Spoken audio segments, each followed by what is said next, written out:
Hi, hello everybody. TushyGalore here. If you don't already know me, I've been on YouTube forever.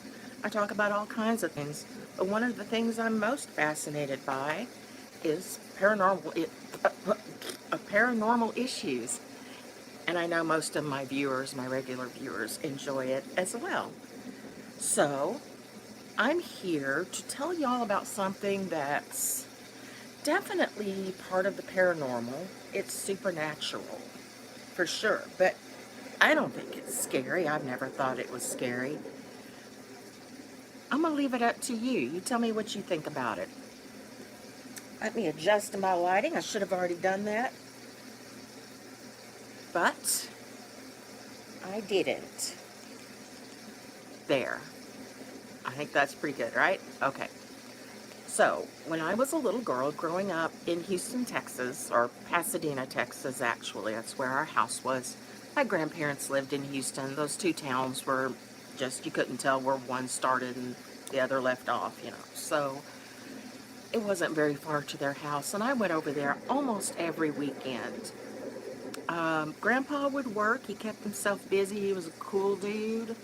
Love him, love him, love him. Actually, that's him right there. That's a drawing that an army buddy of his did of him when he was in the army in WW2. So there he is, right out. He's on my right shoulder. Hi, Grandpa.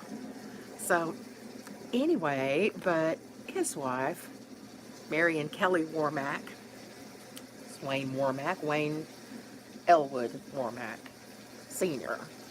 And Marion Kelly Warmack is my granny. And she and I were very close. Spent a lot of time together. She has just been this ridiculously huge influence on my personal sense of taste and style, as well as, you know, what music I listen to, and just, she was everything to me. She was the kindest, gentlest person in my life. And so she liked to tell stories all the time about the past. I mean, like all the time. She would live over and over these incidences from her past. Sometimes it was a miserable experience for all of us because we have to relive it with her. And sometimes they were really funny or interesting. And this is one of the cases where it was extremely interesting. She would get mad thinking back to after her, I'm pretty sure it was her father. I'm going to say it was Papa because it's been a long time since I've heard the story. And I didn't know any of those people. I was, by the time I came along, they were passed already. So she would speak of when Papa died, and I'm 98% sure it was her father, Papa. When Papa died, that bitch sister so-and-so took off with the feather crown. The feather crown. And blah, blah, blah about who had the feather crown and who took it and sneaked off with it. And I started thinking about it, and all I knew really was that when someone, don't start that bullshit, Littles, when someone in the family would die, you would take their pillow, which back then all bed pillows were filled with feathers, as well as, you know, pillows for the couch, throw pillows, any of that was filled with feathers. Excuse me, chicken feathers, to be more exact. Or goose, if you were wealthy, I guess you had goose down pillows, but my family were extremely poor. So, and you take the feather pillow and you very carefully cut it open, right? And there will be a feather crown inside. If the person goes to heaven, there will be a feather crown. She said it like all feather crown. And they're also called death crowns. And what is the other? Angel crowns, I think, or angel death crowns. And I have looked them up recently on the internet because I thought, I want to buy one. I really, really want a feather crown to have it maybe in a little light box, or what do they call the thick shadow box? A shadow box, and have it on the wall or whatever, because I have a lot of odd things. And as any of you who watch me may already know, there's a coyote skull fake bat, a African witch doctor mask that has a working jaw, and, well, I've got a human skull up there, but it's not a real human skull. It's a medical model, and it makes me kind of sad, frankly, because it's not real.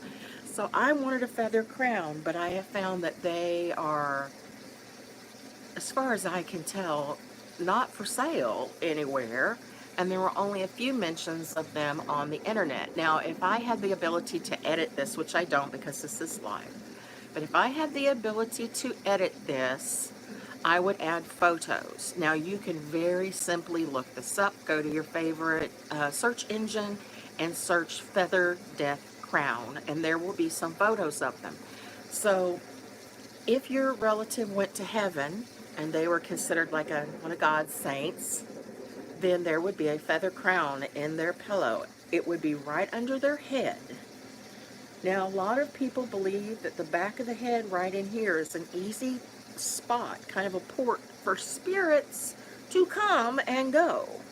I have seen many a video of strange little light anomalies shooting into the back of someone's head.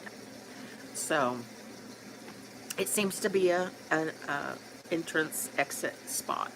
So perhaps when the person dies, their spirit exits maybe through that, or as their spirit is winding up the pitch to, maybe it makes a swirling of energy. But it is an Appalachian thing. Appalachian. I think Appalachian is correct, right? So my grandpa said it, and he was from there.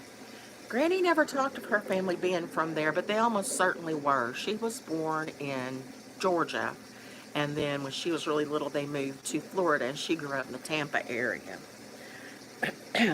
But the family was all about these feather crowns.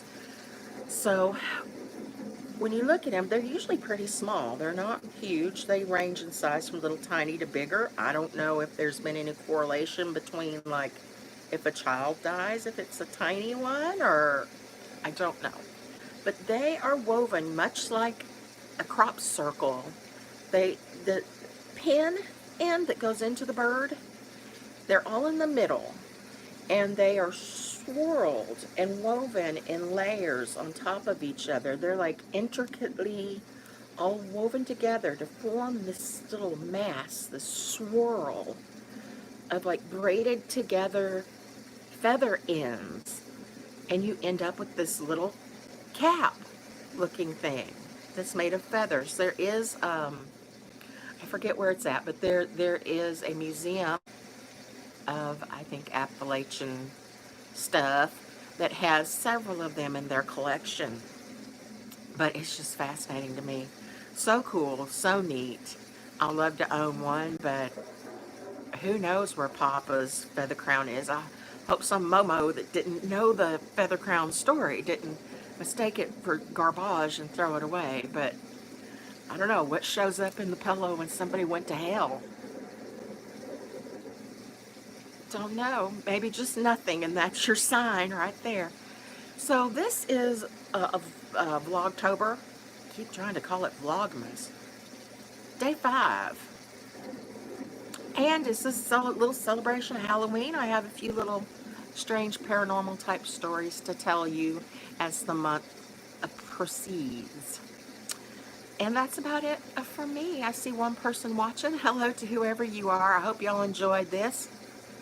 Take it easy.